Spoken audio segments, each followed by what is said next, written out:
విశాఖ తూర్పు నియోజకవర్గం model polling station ఈరోజు భారతీయ బీచ్లో ఏర్పాటు చేయడం జరిగింది. ఈ మోడల్ పోలింగ్ స్టేషన్ ఎలా ఉంటుందని ఒకసారి చూద్దాం. ఇది ఎంట్రన్స్ స్టాప్. నమస్తే అండి, నేను పోలింగ్ ఆఫీసర్ 1. నేను మార్కెట్ కాపీకి ఇన్ఛార్జ్ అవుతాను. మళ్ళీ పాల్గొంటాను. నేను పోలింగ్ ఆఫీసర్ 2. నేను ఇన్విలింగ్కి మరియు 17A రిజిస్టర్కి ఇన్ఛార్జ్ అవుతాను. నేను పోలింగ్ ఆఫీసర్ 3. నా విధులు వచ్చేసి వచ్చిన వాటర్ స్లిప్లు లోక్సభకి మరియు అసెంబ్లీకి వేరేగా 2 వాటర్ స్లిప్లు ఇవ్వడం జరుగుతుంది.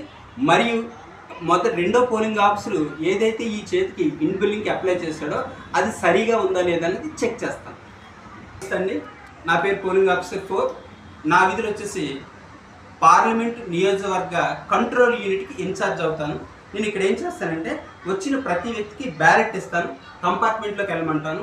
వచ్చిన వ్యక్తి 2 వాటర్ స్లిప్లు తెస్తాడు. అందులో ఒక వైట్ వాటర్ స్లిప్ నేను తీసుకొని బ్యాలెట్ని రెడీ చేస్తాను, కంపార్ట్మెంట్లోకి వెళ్ళమని చెప్తాను. ఓటు వేసాడో లేదో సో నేను ఇక్కడి నుంచి చూసుకుంటాను. ధన్యవాదాలు. నమస్తే అండి, నేను పోలింగ్ ఆఫీసర్ 5. నేను అసెంబ్లీ యూనిట్కి ఇన్ఛార్జ్ అవుతాను. వచ్చిన వాటర్ని పింక్ స్లిప్ని తీసుకొని నేను ఇక్కడ కంట్రోల్ యూనిట్లో ఓటుని రెడీ చేసి కంపార్ట్మెంట్లో ఓటు వేయడానికి వెళ్ళమని చెప్తాను. ధన్యవాదాలు. నేను ఈ పోలింగ్ స్టేషన్కి ప్రిసైడింగ్ ఆఫీసర్ని. ఈ పోలింగ్ యొక్క ప్రాసెస్ అంతా కూడా నా ఆధీనంలో ఉంటుంది. ఎటువంటి సమస్యలు లేకుండా శాంతియుతంగా ఎలక్షన్ జరపడం మరియు ప్రభుత్వ వారు ఆదేశించిన అన్ని రకాల ఎన్నికలకు సంబంధించిన ప్రక్రియను నేను చక్కగా నిర్వహించడానికి ఈ విధుల్లో కొనసాగుతాను. ధన్యవాదాలు. సార్ అలా